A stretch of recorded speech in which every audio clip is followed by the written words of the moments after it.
I had just finished a grueling day at work, the usual grind, when I realized I was running late for dinner with Emma. I didn't even have time to grab a decent meal, so I hopped into my car and sped toward the restaurant. My mind was foggy, focused only on getting there on time. As usual, I didn't bother searching for a proper parking spot. I parked in a terrible spot, but it was close to the restaurant and I was late. I figured I could get away with it. I hadn't been out of the car for more than a minute when I noticed her. The officer. She parked her squad car with ease and scanned the street. Of course, she walked straight to my car. I tried to keep walking, but my stomach tightened. I knew exactly what was happening. It's the same feeling you get when you park illegally.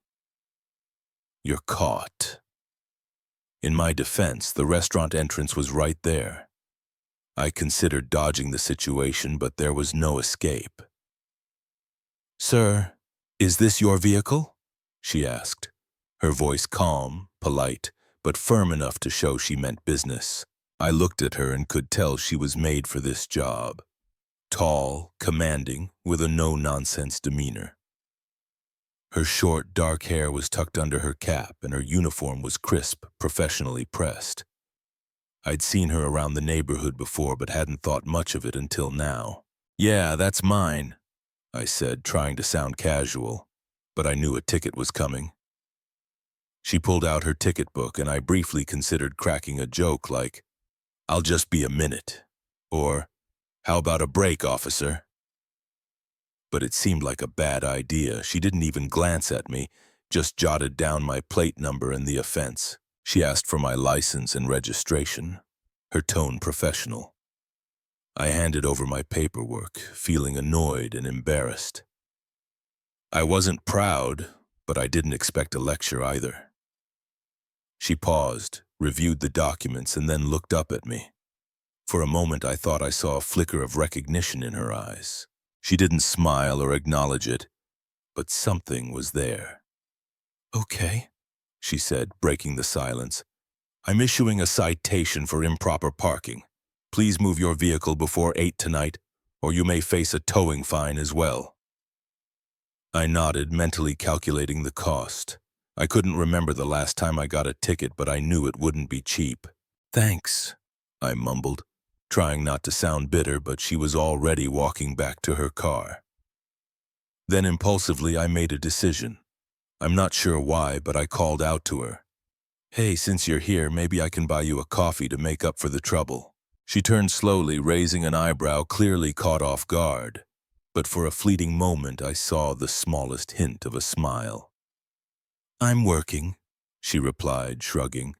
"But you seem harmless enough. Have a nice evening." She got into her car and drove off. I stood there watching her leave, feeling oddly relieved. It was just a ticket after all, but there was something about her. Her calm, effortless confidence. I didn't dwell on it, just another encounter with a cop. Still, as I walked into the restaurant to meet Emma, I couldn't shake the feeling that our interaction was different. The next day, I didn't expect to see her again. Honestly, I wasn't even thinking about her. She was just the cop who gave me a ticket, but life has a way of tossing surprises at you. I'd taken the day off to unwind, feeling burnt out from work. I decided to spend the afternoon at my favorite downtown coffee shop, a quiet spot with few patrons, familiar faces, and great coffee. It was the perfect place to clear my head. I ordered my usual black coffee and settled at a corner table by the window. The sun was shining, a perfect fall day. I opened my laptop, started a project, but my mind wasn't focused. I kept replaying the ticket incident, not out of frustration, but because of her composure, her professionalism, that subtle smile. It felt effortless. Then, as I was about to refocus, I heard the coffee shop door open. I didn't look up at first, but the air shifted. When I glanced over, there she was, the cop from yesterday. She walked in as calm and collected as before. Same short hair, same confident stride. She didn't notice me at first, so I watched for a moment, trying not to be obvious. She wasn't in uniform this time, just a simple jacket, pants, and boots. She looked natural, like anyone else. She walked to the counter and ordered. Something came over me, and I got up and approached her. I didn't think it through. I just acted. "Hey," I said nervously, standing beside her. "Didn't expect to see you here."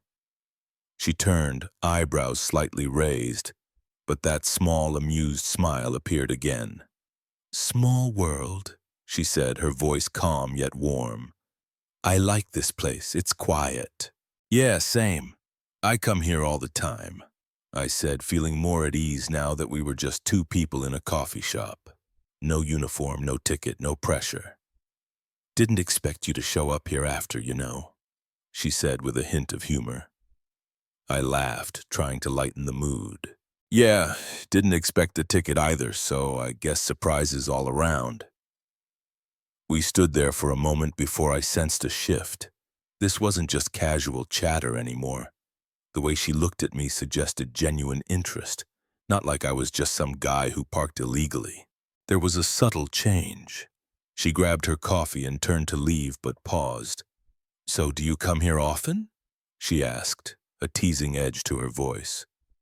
I hesitated. "Yeah, once or twice a week. It's my escape from everything." "What are you escaping from?" she asked, as if she really wanted to know. I don't know what made me open up, but I did. "Work life, it can feel heavy sometimes." She nodded as if she understood.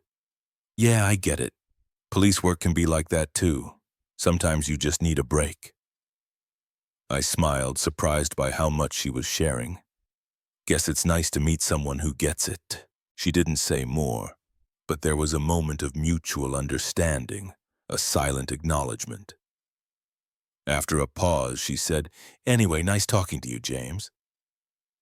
Hearing my name like that felt different. Not just the cop and the ticket, but like she saw me as a person. "Yeah, nice talking to you too," I said, and for the first time it didn't feel awkward. She left the coffee shop, but I couldn't shake the feeling that something had shifted. It was a brief encounter, but it felt like there was more beneath the surface. I sat back down, staring out the window, thinking about that moment instead of my work. The days after were filled with the usual routine. Work, errands, the occasional night out with friends. I didn't expect anything to come from my run-in with Officer Carter at the coffee shop. I told myself it was just a fleeting moment, one of those random encounters in a small town, but I kept thinking about her. Not obsessively, just a lingering thought that wouldn't fade. Then one afternoon I got an unexpected text from an unknown number. I almost ignored it but decided to check. It read, "Hey, this is Officer Carter. Hope you're doing okay. I was thinking if you're free, maybe we could grab a drink. No pressure, just casual. Let me know." I stared at the screen, caught off guard. Was she asking me out? Was this just politeness? Maybe she was just being friendly. I mulled it over. I hadn't dated in a while, but the idea of getting to know her in a relaxed setting intrigued me. So I replied, "Thanks for reaching out. I'd love to. When were you thinking?" Her response came quickly. "What about Friday evening? There's a pub on 5th Street, not far from the coffee shop. 7?" I had no reason to say no, so I agreed. "Sounds great. See you then." As Friday approached, I grew nervous. I didn't know what to expect. Was this just a friendly drink or something more? Was I overthinking it? I couldn't tell, but I was curious. That evening I dressed casually but neatly, not too try-hard, but not like I'd just rolled out of bed. The pub was cozy, dimly lit, a hidden gem. I walked in and scanned the room. There she was, sitting at a corner table, looking completely at ease. Officer Carter, or rather Laura, was in a simple but elegant dress, her hair in a loose ponytail. Out of uniform, she looked different, like she belonged in that setting, not the squad car. "Hi, James," she greeted as I approached. "Glad you could make it." I sat across from her, nervous but trying to stay calm. "Yeah, of course. Thanks for inviting me." We ordered drinks and the conversation flowed easily at first. We talked about work, life, the usual stuff, light and comfortable, but with an undercurrent of tension neither of us addressed yet. As the night went on, I relaxed. Laura wasn't the stern officer from before. She was down to earth, funny, with a quiet confidence that made her even more appealing. We talked about our families, hobbies, even the weirdest things we'd seen at work. I learned she'd been a cop for nearly 5 years, mostly in traffic enforcement. She loved the job despite its long hours and tough moments. She seemed proud of her work. She also had a dry sense of humor I hadn't expected, which made me laugh more than I thought I would. At one point, she leaned back, eyes sparkling with mischief. "So, how's the car? Still parking illegally?" I chuckled, a bit embarrassed. "I've been more careful since that ticket." "Good to hear," she said with a playful smile, but her tone shifted. "I wasn't sure you'd show up tonight. I know I'm a cop, so I thought you might be hesitant." I shook my head. "No, I'm glad you reached out. I didn't expect it, but I'm happy I came." There was a pause and the conversation's tone changed. It was subtle, but I felt it. The casual vibe of the evening started to shift. Maybe it was the drinks or us getting more comfortable, but the air felt different. We both seemed to sense this night could be the start of something more, though neither of us said it. We kept talking, and somewhere along the way it was clear this wasn't just a friendly drink. There was something deeper. The night blurred as we spoke for hours, moving past small talk to more personal topics.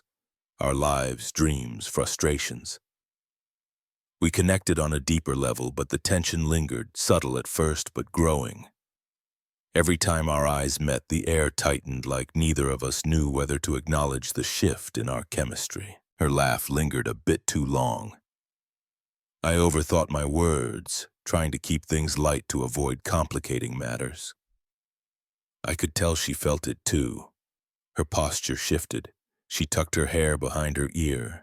Her gaze lingered a second too long before looking away.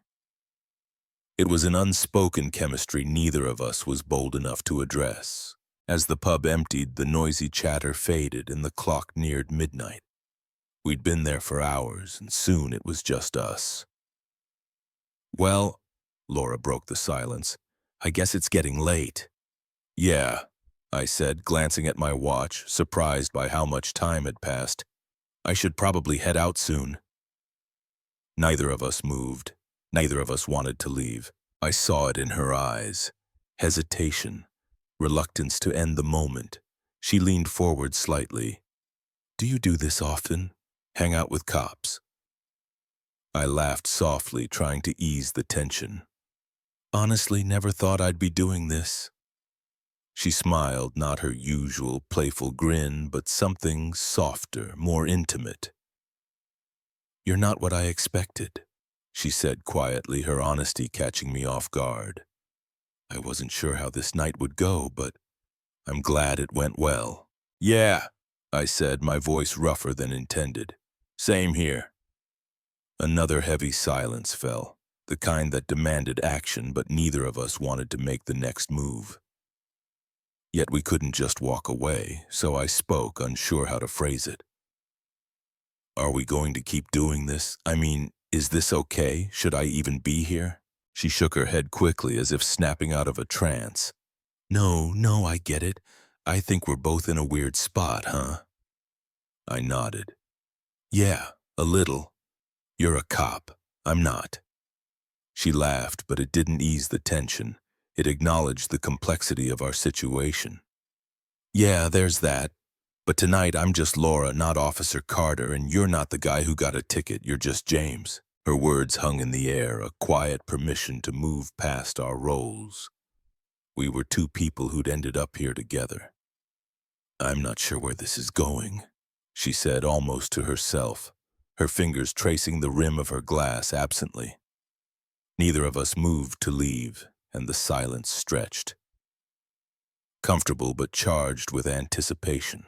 It wasn't awkward, but it was different, like we both knew this was one of those moments where anything could happen. Then she spoke, her voice quieter. Want to go for a walk? I mean, it's still early and I'm not ready for the night to end. The invitation surprised me, but also brought relief. The tension remained, but it felt like we were both searching for the next step, however uncertain. Yeah, I'd like that, I said. We left the pub together, stepping into the cool night air. The streets were nearly empty, streetlights casting long shadows on the pavement. The silence between us wasn't uncomfortable anymore. It was a shared understanding that we didn't need to rush. Whatever was happening didn't need to be defined right away. As we walked side by side, it felt like we were stepping into uncharted territory. There was an unspoken question in the air, and neither of us had the answer. But somehow that was okay. We walked in silence for a while, and it felt natural. Eventually, we reached a small park I'd passed countless times but never stopped to notice.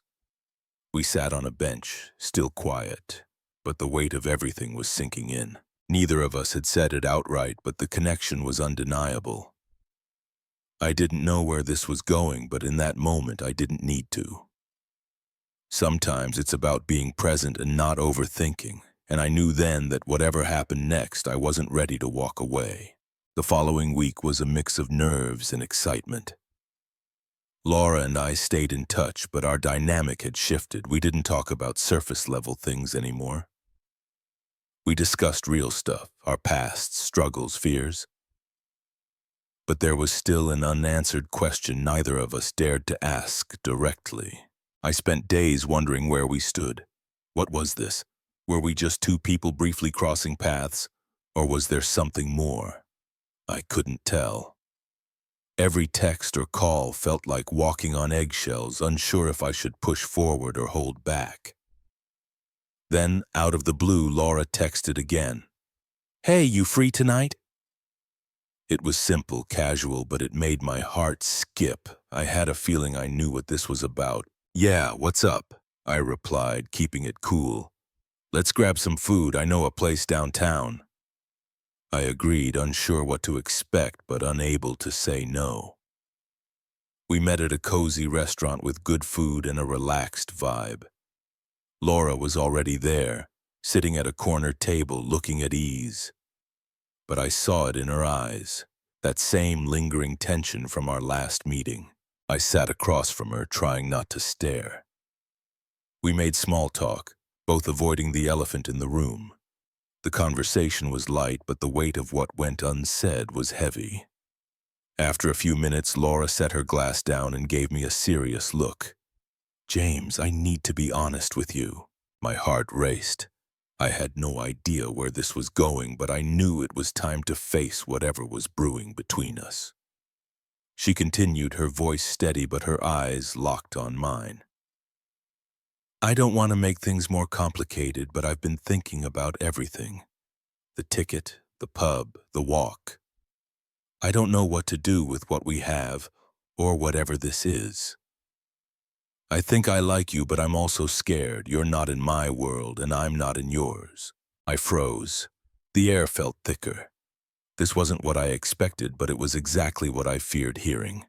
She was scared. I was scared. I got it. "I've been thinking about it too," I said, my voice hoarse. "I'm not sure what to make of it either, but I think we both know we can't just ignore it." Laura nodded, her expression softening. "Exactly. It's like we're both trying to figure out what this is and scared of what comes next." We sat in silence, processing what had just happened. Everything had come to a head, and we were finally facing the truth about what had been building for so long. "Want to try?" she asked softly, almost a whisper. "Not now, not all at once, but take it slow and see where it goes." I didn't answer right away. I needed to think about the implications, what this could mean for us. But I also knew I didn't want to walk away from her. I didn't want to dismiss this before we'd even tried. "Yeah," I said finally. "I think I do." Laura smiled, and the tension that had lingered for so long began to ease. It wasn't a perfect answer, but it was honest. For the first time in weeks, I felt like I wasn't navigating this alone. She was with me, ready to take the next step together. We finished dinner in quiet contentment, the weight of the moment still there but different. There was relief, like we'd finally acknowledged what was happening. It wasn't a fairy tale, it wouldn't be easy, but it was real. As we left the restaurant and stepped into the cool night air, we walked together. Neither of us said much, but the unspoken agreement was there. We were taking it one step at a time, no rush, no expectations, just two people figuring it out together. We stood on the sidewalk, looking at each other a little longer than usual. Then, without a word, she leaned in and kissed me. It was soft at first, like we were both confirming this was what we wanted. When we pulled back, there was a new sense of clarity. "I'm glad you came tonight," she said quietly. "Me too," I replied, smiling. That was the moment I knew this was real. Whatever came next, we'd face it together. It's been a while since that awkward night at the pub when Laura and I first acknowledged something had shifted. Everything has changed. Not just for me, but for both of us. Back then, I thought we were just two strangers who crossed paths by chance, kept bumping into each other for some reason. But life has a funny way of working out. At first, we didn't know where we were going. We took it slow, both scared that the other might not want the same thing, worried it wouldn't be as good as we hoped. But over time, we realized we were building something real, something deeper than either of us expected.